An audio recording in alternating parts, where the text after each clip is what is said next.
And we are live. Yes, so what is going on, guys? And welcome back to my channel. And today on the West Ham unofficial YouTube channel, we've got a bit of a kind of bonus show tonight. And very shortly, as you can see by the title, I am going to be joined by Neil Taylor, who runs Long Live the Boleyn. But before we do bring him on, and we are trying to get to 350 subscribers by the end of the year.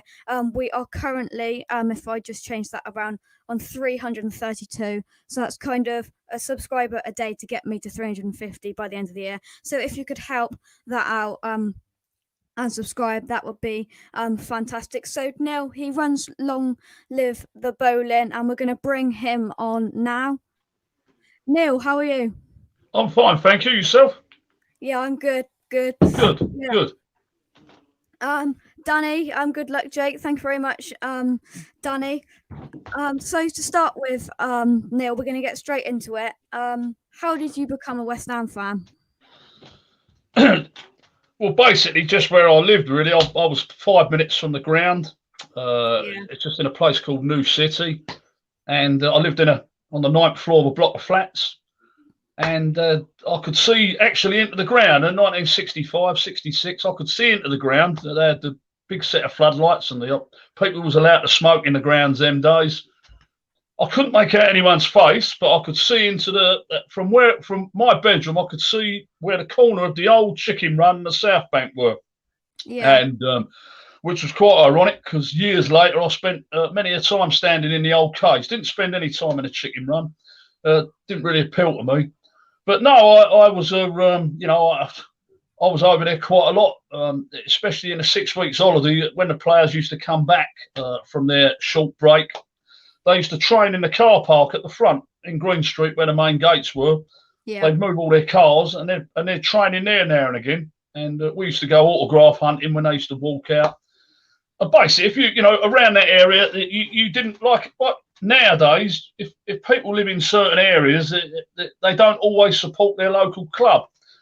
Well, when you've got someone as old as an old fossil like me, most people who live in an area did support their local club.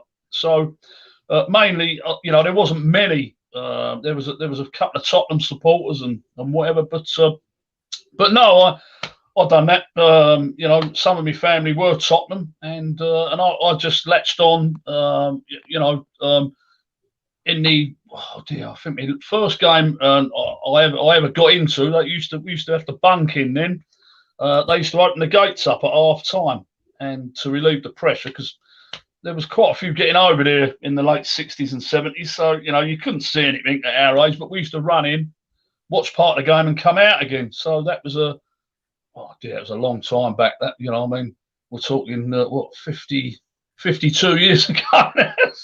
so yeah, it was a long while, and then it just went from there. Really, I moved out the area after 33 years, but you don't lose your team wherever you go, And and that was it, really. I was just going. I was seeing a lot of changes, as you can imagine, but. No, and that's why, really, and I've seen so many ups and downs. It's seen some great ups and some sad downs, but that's part of being a West Ham fan, even now, really. But no, nothing changes, and this that was about it, really. Yeah. I was going to ask you this anyway. But Dad has said, who has been your favourite manager as your time? John Law. I see you've got the shirt now. John Law. Oh yeah, Lowell's Cockney Kings. John Law, perfect gentleman in my opinion. And I used to when I in the ground, years back, you used to do what was called like an unofficial apprenticeship. You'd start off in the North Bank, all trying to get down the front, and as you got a little bit older, you then, if you bypassed the chicken run, you used to go into the South Bank, and then you end up in the west enclosure, or you'd swap them around, do it the other way around. I'd done north, south, west, and then I'd flit around, go back in the south. But I was in the west side, and I was near the old dugout. I remember Lowell used to come out smoking a cigarette, and he used to walk. Yeah, it was he was just unflappable, really. It was a shame towards the end of his thing because some people were actually calling for him to him to go. I mean, but no, never me. He's a legend in my eyes, old Johnny Lowe. Taught a lot by Greenwood. Ron Greenwood weren't my cup of tea. But the academy they had over there with Tony Carr, which was set up, and then the players they used to churn out were fantastic, all out of local schools and come through there. And Lowell believed in that ethos, and it was great, really. And no, he's the top man for me, Johnny Lowell. Yeah. Yeah. But before we get on to the Boleyn Poets question here, just on the subject of managers, what do you think of our current manager, David Moyes? What's your thoughts on him? Right. Well, if I look at his bit of history, he was a fantastic manager at Everton. Yeah. I think he took a poison chalice when he went to Manchester United, really. To try and fill the boots of Alex Ferguson, you'd have to be pretty special, really. As much as I'm not a Man United fan, the man was a brilliant manager. There's no doubt about it. I mean, he was on the cusp of getting sacked. It was only because I don't know if they won the League Cup or whatever they won. And then he just went on. The rest is history. So Moyes was fed a poison chalice.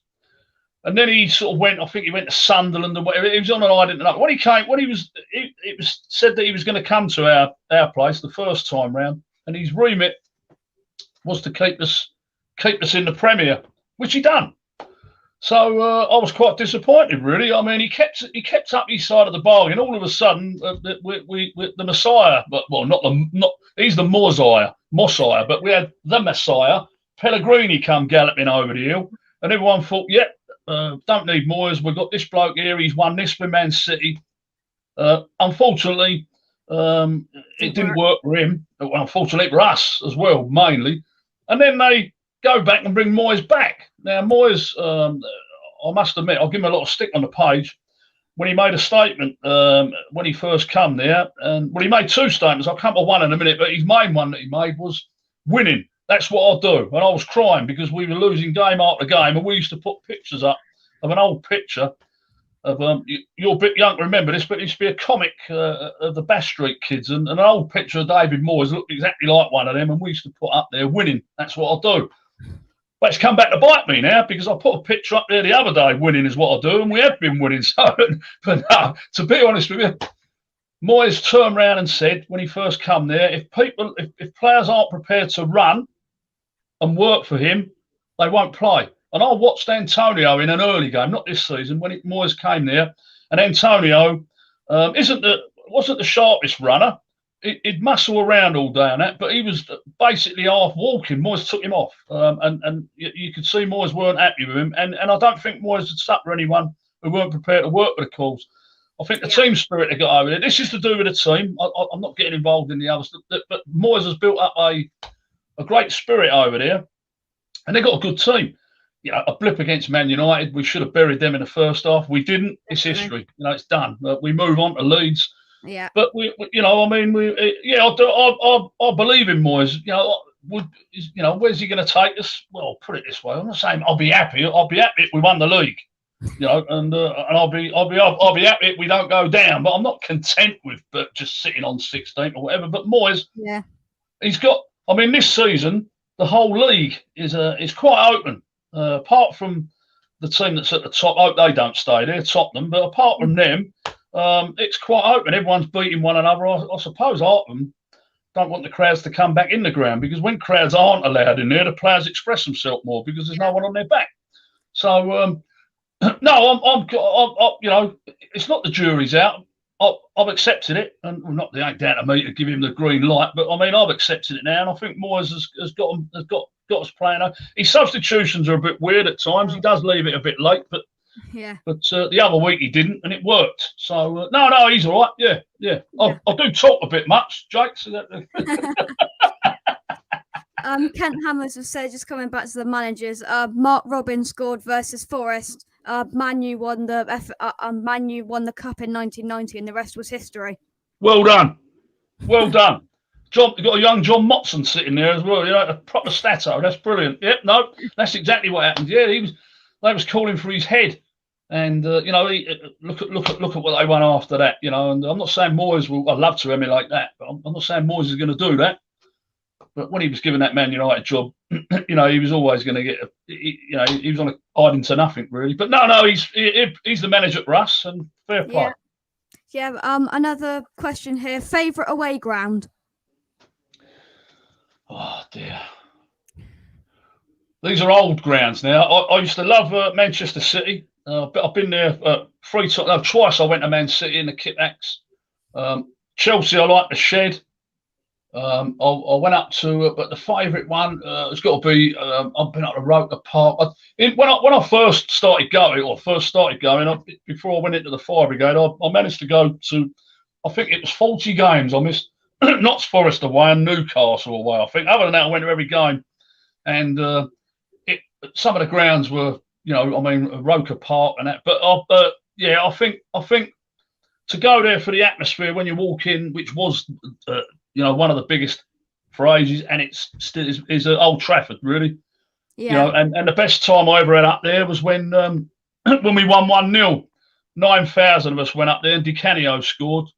Barthez was trying to put him off, but Di Canio weren't having none of that and slotted the ball home, and that was a fantastic weekend. January, I know when it was. I think it was the 26th.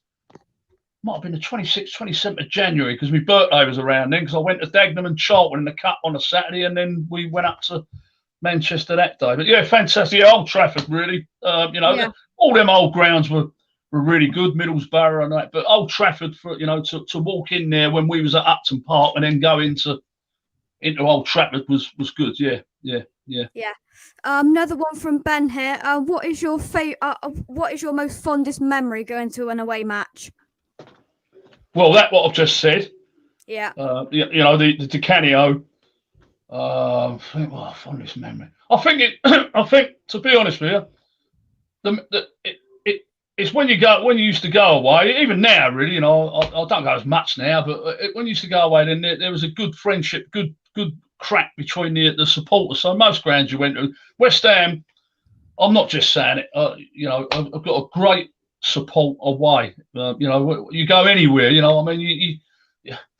play Tuesday night at Stockport. This is coming up. The Ian Dowie game, Wrexham. And the games like that, and there's thousands turn out. So I haven't really got that great of memories apart from the sort of the victories. But the best time I ever went to an away, which was a neutral.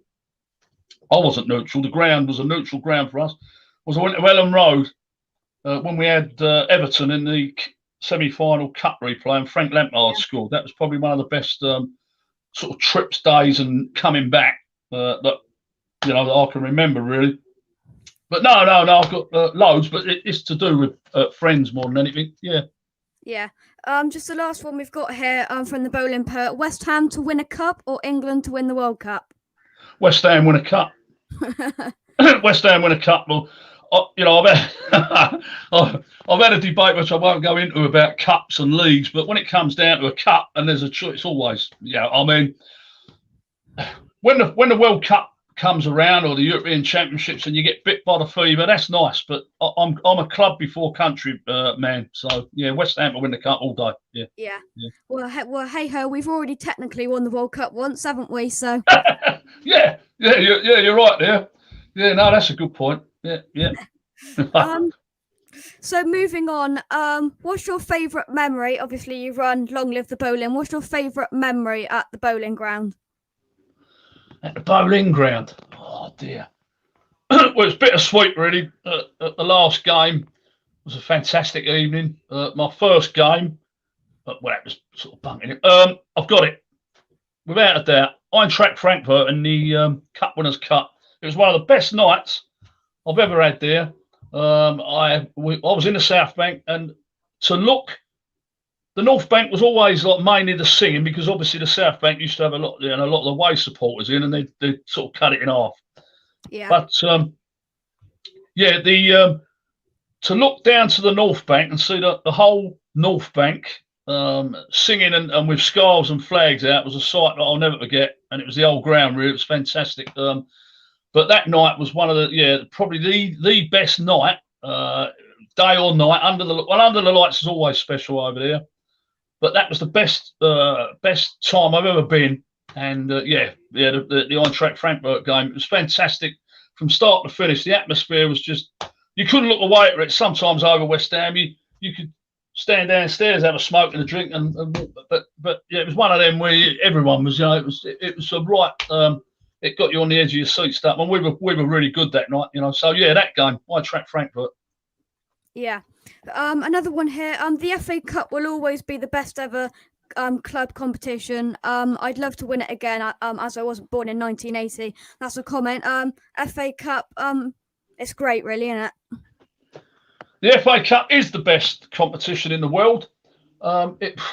It got a bit undermined a long while back. Well, a while back. I can't remember the year, but the team, it was Man United, actually pulled out of it, and they allowed them to do it. And since then, I don't want it to go like the I don't even know what they call it. They used to call it the Milk Cup, the Carabao Cup, where teams, teams playing under strength side. But at the end of the day, if they make, winning the cup's fantastic in itself. 1980 was the best weekend of my life, really. And I'd love for someone like you to see that soon, perhaps before I depart, and I'd like to see it again. But at the end of the day, I wouldn't want to see it weakened. They do away with the replays now. I remember games where they'd have like 3 replays. You draw and then you go away to their ground, draw again, then you go somewhere else and they draw, and it was just had that. But there's so much football now with the Champions League and the fixture congestion. They're trimming it, and they're trimming it at sort of our expense. The FA are cutting back on why our competitions? But if there was a bigger carrot at the end of all these cups, then it'd be good. But no, the FA Cup is the best, best thing. Really, it's the best cup. Yeah, Man United 99 to 2000 when and played World Cup, definitely. Yeah, that's it. Yeah. So moving on, I see you've got it on your handle there. Long live the Boleyn. You run the Long Live the Boleyn group. What's it like to do that? Well, it gets busier and busier, especially on a match day. We can have sort of over 200 posts sitting there, and they're posts, not comments. So obviously, when some of them are not approved, it's not because I look at the name and don't like the person. It's the fact that Tom might put great goal by Lanzini, and then I'll get 4 other posts by great goal by Lanzini. So you have to sort of work the page to keep people interested, really. But the people on there, I allow all opinions. People can have a debate on there, and that's what it should be about.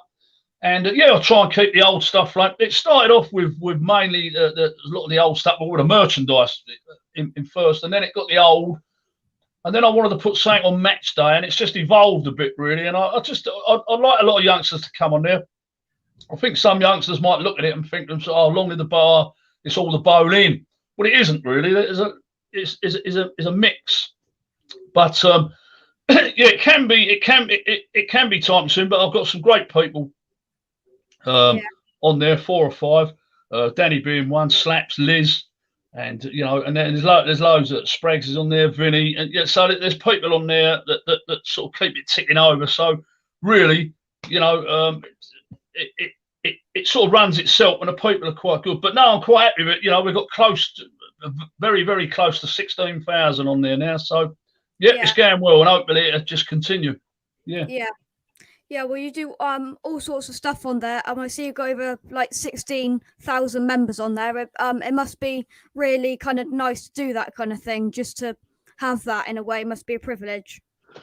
It is, and if it wasn't for the members on there wouldn't be a page. So I thank them, like I do, most times, and that it's that the members keep the page going. It's not about me. I can put my stuff on there, and obviously I'll link it up to the website because that's what it is. But no, it's down to the members that the page has been still going strong. 3 years in, over 3 years now, and it's took a lot of work to get it to sort of 16,000. But I'll do that and a couple of other pages which are not sort of football associated. So no, it's quite nice to do. Yeah.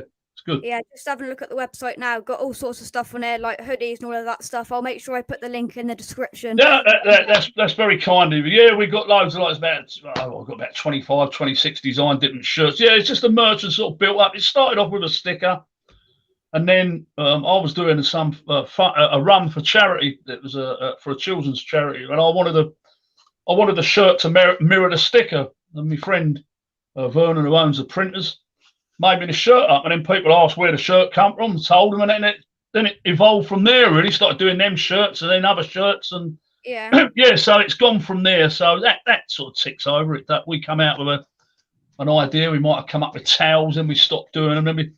But you can't.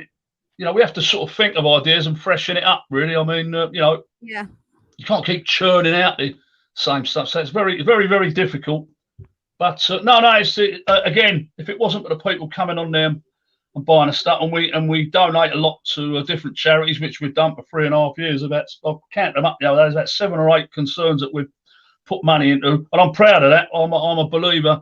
Like I've done with my own couple of design shirts off the Boleyn page. I believe in that, and I'm not saying I believe in keep asking people money. I'm believing in like the auctions and a donation, because then people get something out of it. If someone auctions something and someone buys it, they want that item, so that money goes to a good cause, and they've got a prize out of it, and that's good. And and people benefit out of it, with Little Isla and others. So I'm quite chuffed with that. Yeah, it's good, and thanks to all the members. Yeah. Yeah, well, you can get some Christmas presents in, as it says here, until the 14th of December, and you'll get it before Christmas. So I'd highly recommend going over there. But just before we end, from Danny, we've got here, will Long Live the Boleyn employees get a Christmas bonus now? That's from Danny.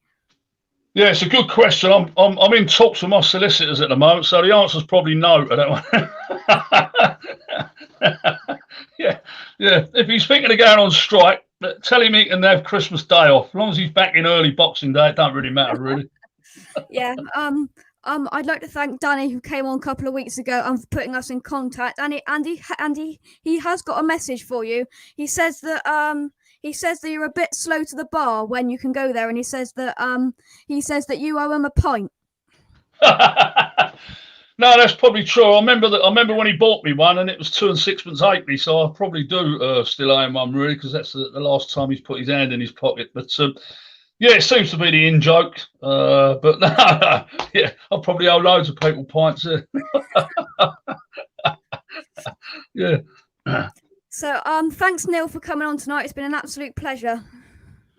Likewise, and I wish you every success. And get yourself on that page. And I'll always put your stuff around. I try to help any hammers out I can, but especially someone who's young and trying to do what you're doing. It's very, very difficult. You get some people, even as old as me, sometimes like getting there, I don't know what to do. You're a natural, and you've got the talent there, and you're not paying. Just stick my check in the post. Thanks very much. Thank you, Neil. Thanks for coming on. That's not a problem. Thank you.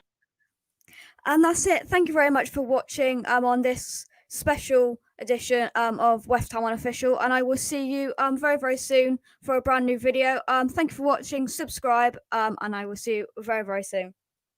Come on, you irons.